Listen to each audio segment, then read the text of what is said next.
नमस्कार. सिटीविश्व बातमीपत्रात प्रेक्षकांचं मनपूर्वक स्वागत. आज दिनांक 2 डिसेंबर 2024 वार सोमवार. बातमीची सुरुवात करूया सुविचार मालेने. जीवनातील संघर्ष हे आपल्याला अधिक मजबूत आणि संवेदनशील बनवतात. त्यांच्याशी लढा. आजचा सुविचार आपण बघितला. आता बघूया बातमीपत्रातील ठळक बातम्या.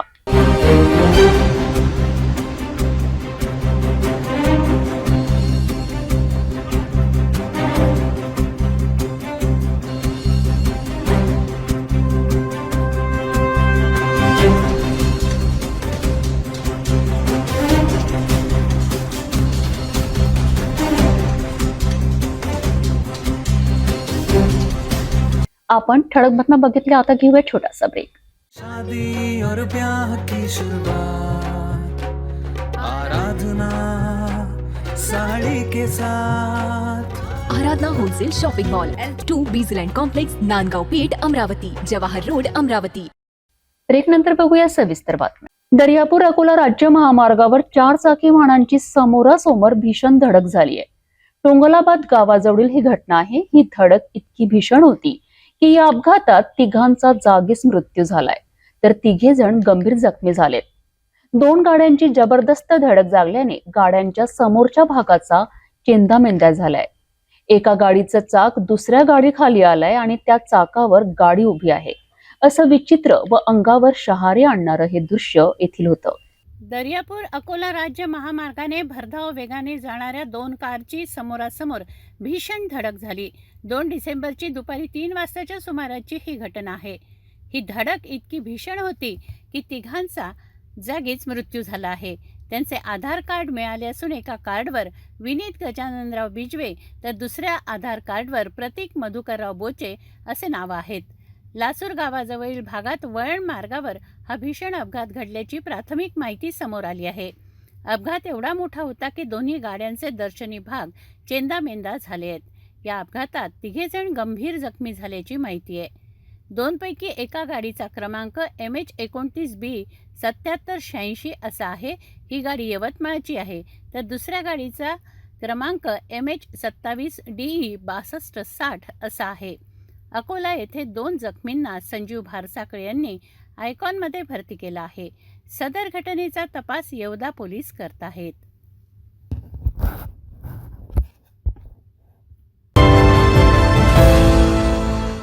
सोमवारी अकोल्यातील विजयनगर येथे अतिशय दुर्दैवी घटना घडली आहे. शॉर्ट सर्किट झाल्यामुळे सिलेंडर फुटून गरीब मजुरी करणारे संजय शामराव ढवळे, यमुबाई ढवळे, निर्मला निंबे, राजू धामोडे, रवी गायकवाड यांच्या घरांचे लाखोंचे नुकसान झाले. शॉर्ट सर्किट झाल्याने सिलेंडर फुटलं, त्यामुळे आग लागून 4 घरांचं अतोनात नुकसान झालं. गरीब हातावर पोट भरणाऱ्या 4 नागरिकांचे टिनाचे घरं जळाले. अकोल्याच्या विजयनगरमधील ही घटना आहे. संजय शामराव ढवळे, यमुबाई ढवळे, निर्मला निंबे, राजू धामोडे, रवी गायकवाड यांच्या घरांचं लाखोंचं नुकसान झालं. घरं जळाली. आग विझवण्यासाठी अग्निशामक दलाला पाचारण करण्यात आलं. यावेळी अग्निशामक दलाच्या कर्मचाऱ्यांनी तातडीने येऊन आग विझवली. नुकसान झालेल्या जळालेल्या घरांची पाहणी करून जी शासकीय मदत शक्य होईल त्यासाठी आम्ही तत्पर आहोत असं आश्वासन आमदार साजिद खान पठाण यांनी दिलं.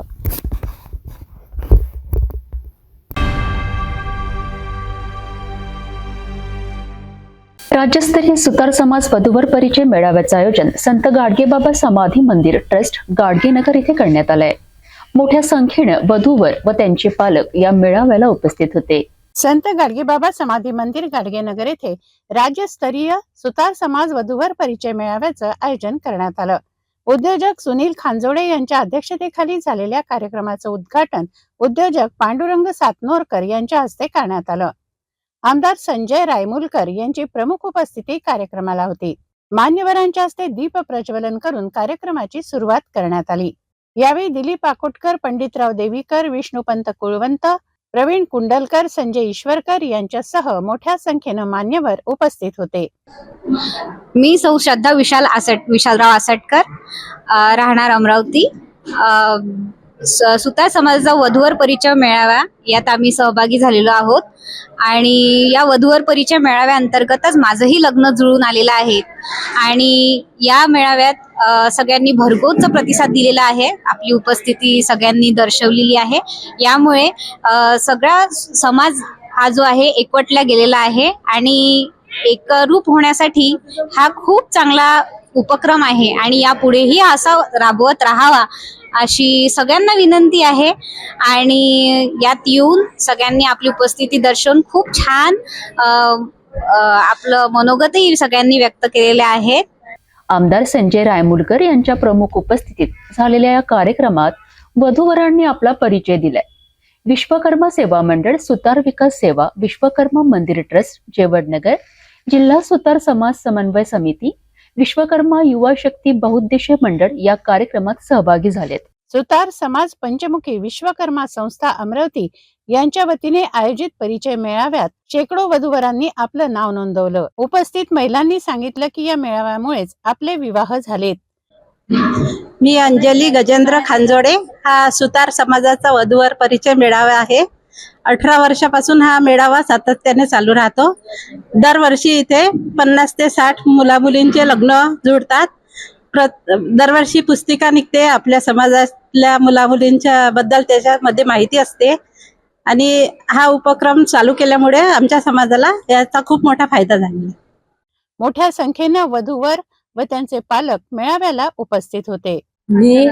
मी सौ कमलताई अटाळकर, महिला बहुउद्देशीय संघ महाराष्ट्र राज्य अमरावती याचे अध्यक्षा आणि पंचमुखी संस्था जी आहे हे 18 वर्षापासून कार्य करून राहिले आणि हे लोक हिंडतात आणि यांची खूप मेहनत आहे.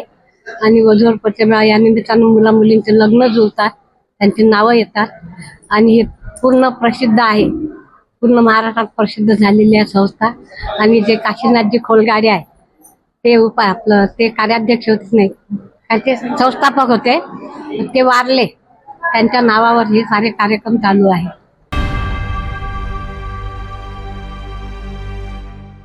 भेटूया एका छोट्याशा विश्रांतीनंतर. किचन गृहिणी से जुड़ा एक अटूट हिस्सा, जहां उसे मिले हर एक चीज अपनी सही जगह पर. इसलिए Amba stainless steel kitchen trolley आपको लगने वाली साइज अनुसार, आपके किचन के अनुसार, बिल्कुल आपकी इच्छा अनुसार उच्चतम क्वालिटी के किचन ट्रॉलीज मैन्युफैक्चरिंग से सीधे आप तक, यानी 100% वाजिब दाम, ना देखभाल की जरूरत, ना जंग लगने की परेशानी, आसानी से वॉश करने हेतु उत्कृष्ट कैरियर सिस्टम, साथ ही स्टेनलेस स्टील जीना रेलिंग, डेकोरेटिव ग्रिल एवं गेट भी हम बना कर देते हैं. Amba stainless steel kitchen trolley, Dastur Nagar Chowk के पास, MIDC रोड, अमरावती, महाराष्ट्र. विश्रांतीनंतर पुन्हा आपले स्वागत. बंडेरा मतदारसंघातील वाढत्या गुन्हेगारी विरुद्ध प्रीती बंड आणि त्यांच्या सहकार्यांनी पोलीस आयुक्त नवीनचंद्र रेड्डी यांना निवेदन दिलंय. शहरातील सुव्यवस्था सुधारावी आणि पोलीस बंदोबस्त वाढवावा अशी मागणी निवेदनातून केली आहे. कारवाई झाली नाही तर आम्ही आंदोलन करू असा इशाराही प्रीती बंड यांनी दिलाय. अमरावती शहरामध्ये अनेक महिन्यांपासून कायदा व सुव्यवस्था मोडकळीस आली आहे. खुनामागून खून होत आहेत. या संदर्भात प्रीती बंड व त्यांच्या सहकार्यांनी पोलीस आयुक्त नवीनचंद्र रेड्डी यांना निवेदन दिलं. खुलेआम होणाऱ्या गुन्हेगारीने नागरिक दहशतीत आहेत.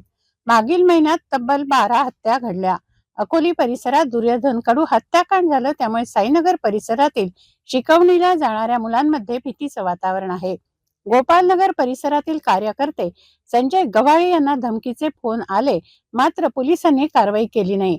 कायदा व सुव्यवस्था अबाधित राखली जावी, अन्यथा आंदोलनाचा इशारा प्रीती बंड व सहकार्यांनी दिला. म्हाडामध्ये जो मर्डर झालाय, जरी मर्डर बाहेरच्या अमरावतीच्या बाहेरच्या मुलाचा होता, बडनेराच्या बाहेरच्या व्यक्तीचा होता, पण तरी तो मर्डर बडनेरा मतदारसंघात म्हाडा या ठिकाणी झालेला आहे. आणि ज्या पद्धतीने जो इतका निर्दयी मर्डर झालेला आहे, त्याच्यामुळे तिथली जी यंगस्टर्स आहे, स्कूल गोईंग आहे, कॉलेज गोईंग आहे, इवन पालक जे आहेत ते पण घाबरलेले आहेत. त्या रस्त्याने संध्याकाळी जायला सगळेच घाबरत आहेत. आणि सगळ्यांचे कॉलेजेस आहेत, ट्युशन्स आहेत. आमचं असं म्हणणं होतं साहेबांना की तिथे जे भीतीचं वातावरण आजही आहे आणि मला वाटते अजून पण राहणार, तर मुलांना कुठेतरी कॉन्फिडन्स यासाठी एक तर तिथली पेट्रोलिंग वाढवायला पाहिजे. पहिली गोष्ट पाटील साहेबांचं म्हणणं होतं की तिथे एक चौकी व्हायला पाहिजे. आमचं ते म्हणणं होतं की तिथे 1 महिन्यासाठी जरी चौकी झाली तर तिथल्या यंगस्टर्सला, तिथल्या पॅरेंट्सला एक कॉन्फिडन्स आहे. आणि तिसरी गोष्ट म्हणजे तिथे मला वाटते सुनसान आहे आणि लाईट्स पण नाही आहे, त्याच्यामुळे अगदी अंधारात असलेला भीतीचं वातावरण आहे. वसाहत पण अगदी अंधारातली आहे आणि तिथून जाणारे येणारे जे यंग मुलं आहेत मुलं मुली इवन पॅरेंट्स ते पण फार घाबरले. त्यांची भीती कुठेतरी नाहीशी करायसाठी आम्ही साहेबांना तिथे पेट्रोलिंग वाढवायला सांगितलं आणि 2 पोलीसकर्मी तिथे असावे, म्हणजे ते बघून पोलिसांना बघून तिथल्या जे सिटीजन आहेत त्यांना एक कॉन्फिडन्स येईल. सीपी सर काय म्हणाले त्यावेळेस? सीपी सर म्हणाले, सीपी सर अग्री झाले आणि ते म्हणाले आम्ही तिथे पोलीस बंदोबस्त पण वाढवू, पेट्रोलिंग पण वाढवू आणि ते सहकार्य करायला पूर्ण तयार आहे. यावेळी माजी आमदार ज्ञानेश्वर धने पाटील, संजय शेटे, अनिल नंदनवार, उमेश घुर्डे यांच्यासह कार्यकर्ते सहभागी होते. शहरामध्ये साधारणतः मोठ्या प्रमाणावरती गेल्या वर्ष दीड वर्षापासून गुन्हेगारी वाढलेली आहे आणि पोलिसांचं त्यावर कुठलंही नियंत्रण नाही. त्यासोबतच विशिष्ट राजकीय लोकांच्या सोबत काम करणाऱ्या लोकांवर रिपोर्ट दिल्यानंतर पोलीस स्टेशनमध्ये कारवाई होत नाही. याचा एकंदरीत विषय असा आहे की शहरामध्ये क्राईमचा ग्राफ वाढलेला आहे आणि त्याचाच परिणाम म्हणून ही जागा फार सोपी आहे असं म्हणून बाहेर गावच्या माणसांनी म्हाडामध्ये आणून खून केला आणि त्यामुळं त्या परिसरामध्ये मोठी दहशत निर्माण झाली. सीपी साहेबांनी त्यांच्या पद्धतीनं उत्तर दिलं, पण ते काही समाधानकारक उत्तर नव्हतं. प्रशासनाजवळ याच्यावर काही उपाय आहे असं वाटत नाही, परंतु आम्ही सध्या निवेदन दिलेलं आहे आणि जर पुढे जर योग्यरीतीनं कारवाई झाली नाही आणि गुन्हेगारी आटोक्यात आणली नाही तर पुढे आम्हाला याच्यावरती आंदोलन करावं लागेल. सर, तुम्ही रस्त्यावर लाईट्स आणि याचा विषय मांडला, हा तर महानगरपालिकेअंतर्गतचा प्रश्न झाला. महानगरपालिकेला निवेदन देऊ त्यासाठी, हां, परंतु त्या ठिकाणी आता शाळेत येणारे जे विद्यार्थी अंधार आहेत असल्यामुळे जास्त किंवा रात्री संध्याकाळी हॉटेल वगैरेमध्ये दुकानामध्ये काम करायला येणाऱ्या महिला आहेत, काही मुलं आहेत, ते रात्री यायला घाबरतात. त्यामुळं तिथं कुणाची तरी ड्युटी असावी, पेट्रोलिंग वाढावं अशी आमची मागणी होती, परंतु एकंदरीत ग्राफ पूर्णपणे वाढलेला आहे गुन्हेगारीचा. आणि जर मागण्या तुमच्या मान्य झाल्या नाही किंवा त्यावर काही तोडगा काढला नाही सीपी आम्ही साहेबांनी, सुरुवात केलेली आहे आमच्या पद्धतीनं, कारण विशेष करून बडनेरा मतदारसंघातच हा प्रकार जास्त घडत आहे. त्यामुळं लोकांना न्याय देण्यासाठी आम्ही आवश्यक ते पाऊल उचलतोय. समर्थ कॉलनी येथील श्री समर्थ गजानन महाराज संस्थानकडनं दरवर्षीप्रमाणे यंदाही पादळवारीचे आयोजन करण्यात आले. सलग 3ऱ्या वर्षी हे आयोजन करण्यात आले. 1 डिसेंबर रोजी टाळ मृदुंगांच्या गजरात ही पायदळ शेगावकडे रवाना झाली. गेल्या 2 वर्षांपासून या वारीत 200 महिला व पुरुष भक्त सहभागी होतात. यंदाही चिमुकल्यांसह ज्येष्ठही या वारीमध्ये सहभागी झालेत. श्री समर्थ गजानन महाराज संस्थानाकडून दरवर्षी 1 डिसेंबरला अमरावती ते शेगाव पायदळ वारीचं आयोजन करण्यात येतं. गेल्या 2 वर्षांपासून होणाऱ्या या वारीमध्ये 200 महिला पुरुष भक्त सहभागी होतात. चिमुकल्यांसह ज्येष्ठांचाही वारीमध्ये सहभाग असतो. 1 डिसेंबरला सकाळी 7 वाजता समर्थ कॉलनी येथून समर्थ गजानन महाराज संस्थानातून वारीचं प्रस्थान झालं. राठीनगर येथे प्रशांत गहूकर यांच्या घरी पालखीचं पूजन आरती करण्यात आली. तसंच सिकची रिसॉर्ट वलगाव येथे पालखीचं पूजन आरती करण्यात आली. दीपक गुडदे खारतळेगाव यांच्या शेतात गुडदे परिवाराच्या वतीनं स्नेहभोजनाची व्यवस्था करण्यात आली. त्यांच्या शेतात अतिशय सुंदर सजावट करण्यात आली होती. पारंपरिक वाद्य बैलबंडीसह सजावट करण्यात आली. टाळ मृदंगाच्या गजरात भक्तांनी ताल धरला.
भावभक्तिमय वातावरणात तिथून धामोरी या गावी वारी निघाली.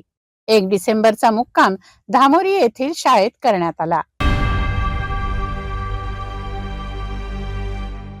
बंगालच्या उपसागरातून निर्माण झालेल्या फेंगल वादळाच्या प्रभावाने देशभरात वातावरण बदललंय. अमरावतीमध्ये रविवार दुपारपासून ढगाळ वातावरण आहे, तर फेंगल वादळाच्या प्रभावामुळे केरळ, कर्नाटक, तेलंगणा आणि आंध्रमध्ये सोमवारी मुसळधार पाऊस पडतोय. त्यानंतर येणाऱ्या पुढील चक्रीवादळाचे नाव शक्ती असेल. हे वातावरण बदल 2 दिवस जाणवणार असल्याची माहिती हवामान तज्ज्ञ अनिल बंड यांनी दिली आहे. बंगालच्या उपसागरातून निर्माण झालेल्या फेंगल वादळाच्या प्रभावामुळे केरळ, कर्नाटक, तेलंगणा आणि आंध्रमध्ये सोमवारी मुसळधार पाऊस पडला. फेंगल चक्रीवादळ 30 नोव्हेंबर रोजी संध्याकाळी 7:30 वाजता पुडुचेरीमधील कराईकल आणि तामिळनाडूमधील महाबलीपुरम दरम्यानच्या किनारपट्टीवर धडकलं. हे वादळ आता केरळ, कर्नाटक, तेलंगणा आणि आंध्र प्रदेशात पोहोचलं आहे. फेंगल हे नाव सौदी अरेबियाने सुचवलं होतं. त्यानंतर येणाऱ्या पुढील चक्रीवादळाचं नाव शक्ती असेल आणि हे नाव श्रीलंकेनं सुचवलं आहे.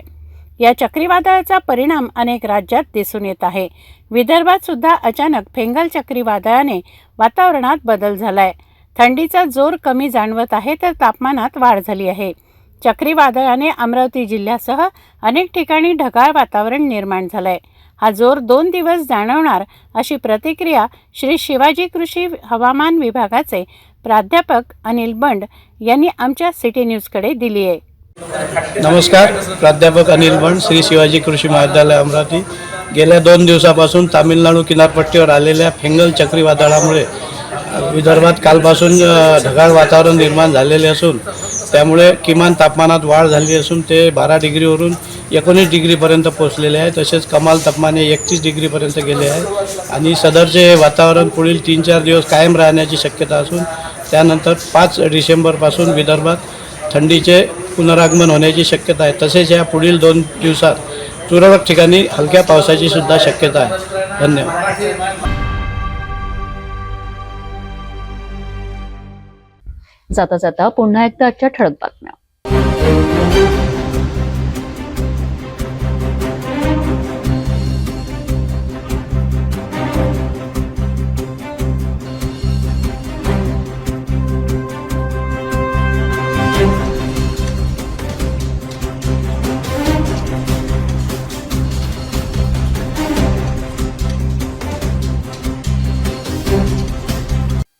आपण आता सिटी न्यूज चॅनल आपल्या टीव्हीवरही बघू शकता. यामध्ये GTPL channel 73, Fastway 256, city cable channel 92 आहे. जर आपल्या टीव्हीवर सिटी न्यूज चॅनल दिसत नसेल तर आपण आपल्या केबल ऑपरेटरशी संपर्क करावा. आपण सिटी न्यूज केबलच्या व्यतिरिक्त YouTube, फेसबुक, इंस्टाग्राम आणि ट्विटरवर बघू शकता. याकरिता सोशल मीडिया अकाउंट सबस्क्राईब करा, फॉलो करा, लाईक करा. YouTube अकाउंट सबस्क्राईब करण्याकरिता सबस्क्राईब बटनाला क्लिक करा आणि बेल आयकॉन दाबायला विसरू नका, कारण सर्वप्रथम समाचार आपल्यापर्यंत पोहोचणार आहेत. तसेच सिटी न्यूजचे फेसबुक पेज लाईक करा, इंस्टाग्राम आणि ट्विटर हँडल फॉलो करा. आपण व्हॉट्सअपवर सुद्धा सूचना देऊन न्यूज प्राप्त करू शकता. व्हॉट्सअप नंबर खाली स्क्रीनवर येत आहे. हे बातमीपत्र थांबूया. पुन्हा भेटू नवीन घडामोडीसोबत. आपण बघत राहा फक्त सिटी न्यूज.